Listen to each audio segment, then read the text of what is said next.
तो आज हमने एक ऐसी शख्सियत को खो दिया है जिस शख्सियत को खोने पर ऐसा लगता है कि जैसे आपके घर का कोई मेंबर आपसे थोड़ा बिछुड़ रहा है। आप सीधा सरोकार उनसे रखते हो या ना रखते हो, लेकिन उनकी छाप आपके जीवन पे किसी न किसी रूप में पड़ी है। चाहे वो उनके प्रोडक्ट के ज़रिए है, चाहे उनके जीवन की जो जीवनी रही उसके ज़रिए रही, चाहे वो कैसे भी हों, रतन टाटा आपसे अलग नहीं थे। ऐसा कोई देश की बात नहीं होगी कि जिसमें रतन टाटा मतलब गर्व के साथ ना खड़े हुए हों। क्या वो इंडस्ट्री को खड़ा करना हो, वो डिफेंस की बात हो, छोटे से छोटे नमक की बात हो, वो सब में आपको टाटा का नाम ज़रूर मिलेगा। भारत में तो ये कहा जाता है कि जूता हो बाटा का और नमक हो टाटा का, यानी कि देश में जो हमारे नमक, हमारे रगों में जो नमक दौड़ रहा है वो टाटा का है।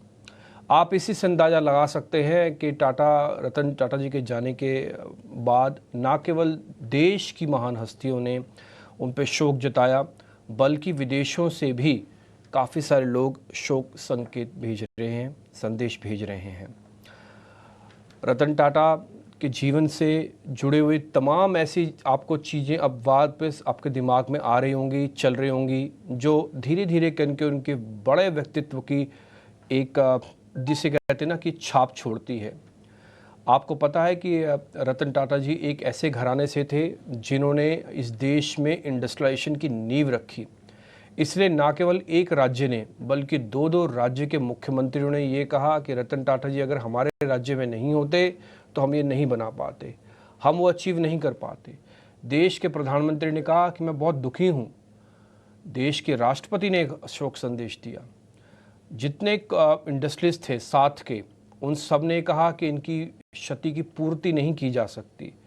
क्या इसमें अडानीज़ हों, क्या इसमें अंबानीज़ हों, चाहे इसमें क्या बजाज हों, चाहे कोई भी हों, उन सब ने इनको सिर झुका के अपना शोक प्रकट किया है। आज मेरे पास ज़रा बोलने के लिए भी नहीं हो रहा है, नहीं तो आप अमूमन देखते होंगे मैं थोड़ा तेज़ बोल के और गर्जना के साथ बोलता हूँ, लेकिन उसके बावजूद आज मेरे से भी बोला नहीं जा रहा है। देखिए, हम सब ने रतन टाटा जी के जीवन से प्रेरणा ली है, सीखा है कि कैसे मुश्किल दौर से निकलना है, कैसे साहसी फैसले लेने हैं। जब लैंड रोवर वगैरह का ख़रीदारी हुई थी तब ये लग रहा था कि ये किस तरह की ख़रीदारी है, टाटाज़ ने ये पंगा ले लिया। लेकिन उसके बाद रतन टाटा की दूरदर्शिता ने बताया कि नहीं, ये उभरता हुआ भारत है। इस भारत में इतनी क्षमता है कि लैंड रोवर को हम यहीं बना सकते हैं और यहाँ बेच भी सकते हैं। आज भले ही वो मुकाम आपको उस समय मुश्किल लगता हो, लेकिन अब जो तस्वीर आप देखते हैं वो आपको सारी तस्वीरें वैसे दिखती हैं कि कितनी दूरदर्शिता उनके जीवन में थी। एक और घड़ी भी आई जब रतन टाटा के इस फैसले को सब लोगों ने अलग दृष्टि से देखा। वो था जब नैनो गाड़ी को लॉन्च किया गया। आपको मालूम है, वो जब एक सड़क पे चल रहे थे तो उन्होंने एक फैमिली को देखा जो कि टू व्हीलर पे थी और वो भीग रहे थे बारिश में। तो जो महान व्यक्ति होता है उनका दिल भी महान होता है, उनकी सोच भी महान होती है। तो उनका दिल पसीजा और पसीजते हुए दिल के साथ उन्होंने निर्णय लिया कि क्यों ना एक ऐसी गाड़ी को ईजाद किया जाए, एक ऐसे फोर व्हीलर को ईजाद किया जाए जो उस लोगों की पहुंच में हो, जो उसका फ़ायदा उठा पाए। फिर जन्म हुआ नैनो का। नैनो ने जता दिया कि भारत में इस तरह की सोच को एक उदाहरण के तौर पर रखा भी जा सकता है। काफ़ी सारे लोगों को लगा कि कहाँ पे आप लैंड रोवर बनाते हैं, जैगुआर बनाते हैं और कहाँ पे आप नैनो बनाते हैं। तो आप इसी से अंदाज़ा लगाइए उनकी दूरदर्शिता कहाँ तक थी कि उन्होंने पूरे समाज के सबसे छोटे वर्ग के बारे में भी सोचा और समाज के ऊपर के वर्ग के बारे में भी सोचा। यही देश के राष्ट्रपिता महात्मा गांधी भी कहते थे कि आपका जो भी फैसला हो, उस फैसले से ये पहले देखा जाए कि समाज के निम्न लोगों को कितना फ़ायदा हो रहा है। कुछ कुछ ऐसी ही सोच के साथ धनी थे। अगर मैं अगर खुल के थोड़ा बोलूं और मैं बोलूं कि रतन टाटा दानवीर कर्ण जैसे थे, तो ये भी मेरे को इसमें कोई अतिशयोक्ति नहीं लगती है, क्योंकि उन्होंने कई मर्तबा कई जगहों पर ऐसी चीज़ें करके दिखाई हैं जिससे लगता है कि इंडस्ट्रियल जगत में इनसे बड़ा कोई दानवीर नहीं हो सकता। आपको मालूम है, भारत पे आतंकी हमला हुआ था मुंबई में, ताज होटल पे हुआ था, जिसके ऑनर रतन टाटा जी थे। उसके बाद इसको पूरा रेनोवेट किया गया, सारी चीज़ें ठीक की गई, किसी की कोई सैलरी नहीं, किसी को कोई हटाया नहीं गया, बल्कि पुरस्कार दिया गया उन लोगों को जिन्होंने इस पूरे आतंकी हमले को झेला और इस होटल में अपनी आन और शान में खड़े रहे। जब आर्मी और डिफेंस की बात आती है तो रतन टाटा जी ने कई बार आगे निकल के आर्मी, डिफेंस और इन पर्सनल्स की आके हेल्प की। इसलिए ये सब लोगों के थे, इसलिए सब लोगों के साथ था, इनके साथ, इसलिए सब लोगों के प्यारे थे। आज जब खबर आई, इनफैक्ट रात को ही थी जब खबर आई, तो उसके बाद पूरे देश में एक शोक की लहर हो गई। 10:30 बजे से लेके आज 4 बजे तक आप इनके पार्थिव शरीर के दर्शन कर सकते हैं। इसके अलावा उसके देश के सभी गणमान्य व्यक्ति भी वहाँ पे होंगे। आप भी जाना चाहें तो बिल्कुल जा सकते हैं। रतन टाटा को अगर मैं बोलूँ कि एक पूरा युग ख़त्म हो गया रतन टाटा जी के साथ, तो इसमें कोई गलत मैं नहीं कह रहा हूँ, क्योंकि ये युग था तपस्या का, ये युग था मेहनत का, ये युग था ऐसे समर्पण का जिन्होंने अपने देश के प्रति, अपने इंडस्ट्रीज़ के प्रति, अपने मूल्यों के प्रति, अपने डिसिप्लिन के प्रति, अपन जीवन शैली के प्रति और लोगों के प्रति समर्पण की जो भावना है, उससे बेहतर एग्जाम्पल नहीं दिया जा सकता। आप कई इंडस्ट्रियलिस्ट को देखते होंगे कि इंडस्ट्रियलिस्ट की छवि होती है कि ये सिर्फ अपने मुनाफे के लिए करते हैं, जबकि ये इससे अलग ही हैं, इससे अलग थे। खैर, मेरे साथ कुछ और व्यक्ति भी जुड़ रहे हैं जिनसे हम बातचीत करके थोड़ा आगे बढ़ेंगे और उनसे एक व्यू पॉइंट लेंगे। अनुराग शाह को पहले अपने साथ जोड़ते हैं। अनुराग, जरा बताइए क्या अपडेट है आपके पास?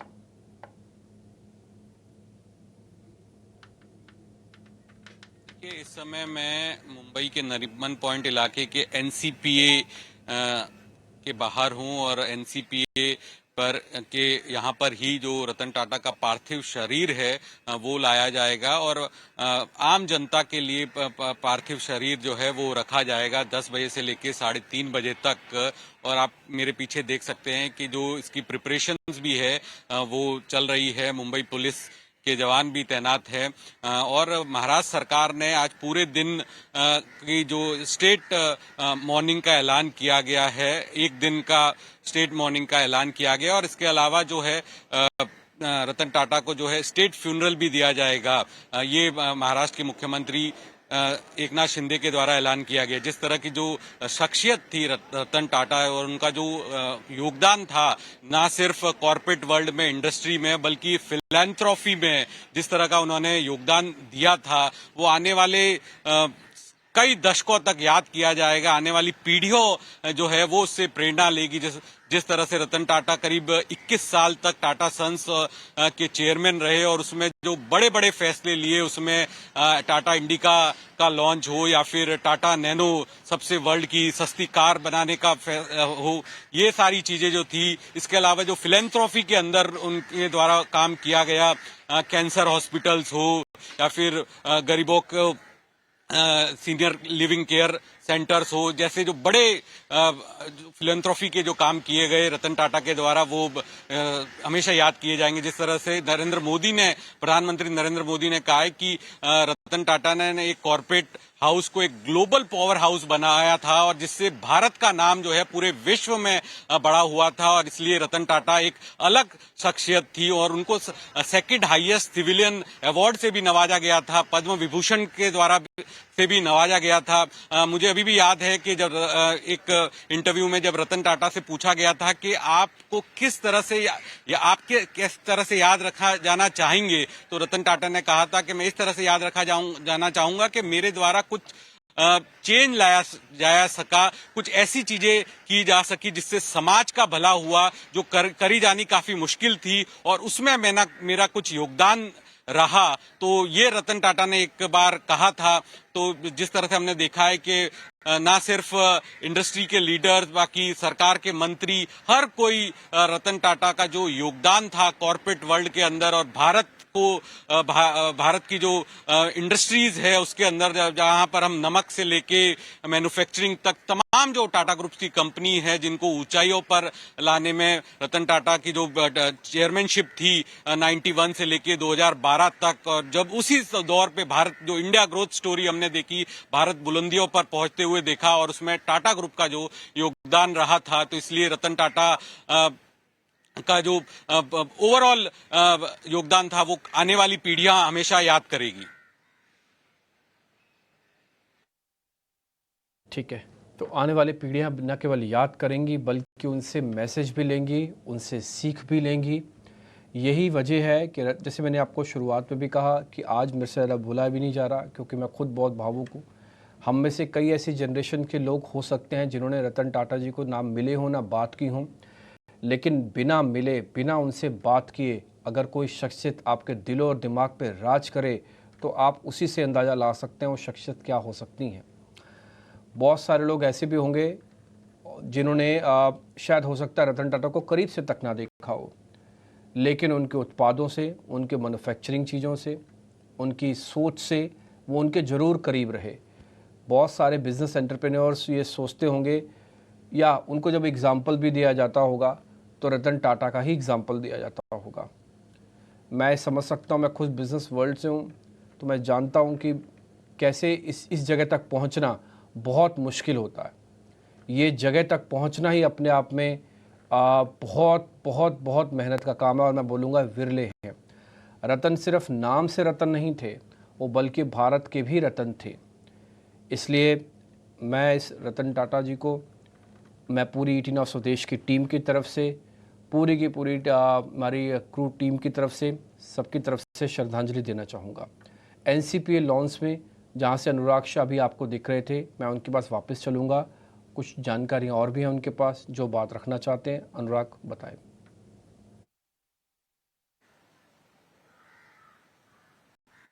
जिस तरह से डिम्पी आपने अभी बताया कि बहुत से लोग जो थे वो रतन टाटा से नहीं मिले होंगे लेकिन उनसे प्रेरणा ली होगी, तो एक जो मेरा भी व्यक्तिगत तौर पे कभी उनसे मिलना नहीं हुआ, लेकिन एक प्रेरणा जो है मैंने भी उनसे ली, उनकी जीवन शैली से ली। जब कुछ सालों पहले हम इंतजार करते थे रतन टाटा की एक बाइट का, उन जो टाटा सन्स का कॉर्पोरेट ऑफिस है बॉम्बे हाउस के बाहर, तो उनका जो ड्राइवर था उससे मेरी बातचीत होती थी, उनसे मैं पूछता था रतन टाटा की शख्सियत के बारे में।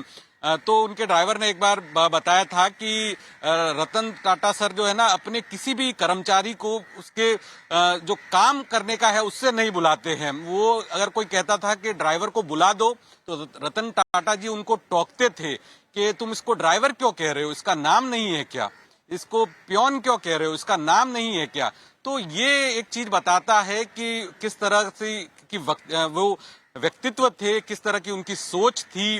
जो अभी एक छोटा सा जिस तरह से आपने बताया कि बहुत से लोग उनसे मिले नहीं थे लेकिन उनके काम से प्रेरणा ली होगी, तो ये ऐसी प्रेरणा एक मुझे भी मिली जब उनके जो गाड़ी चलाने वाले थे उनके द्वारा कहा गया कि वो जो भी उनके सहायक है वो उनको नाम से बुलाते हैं, उनके काम के नाम से नहीं।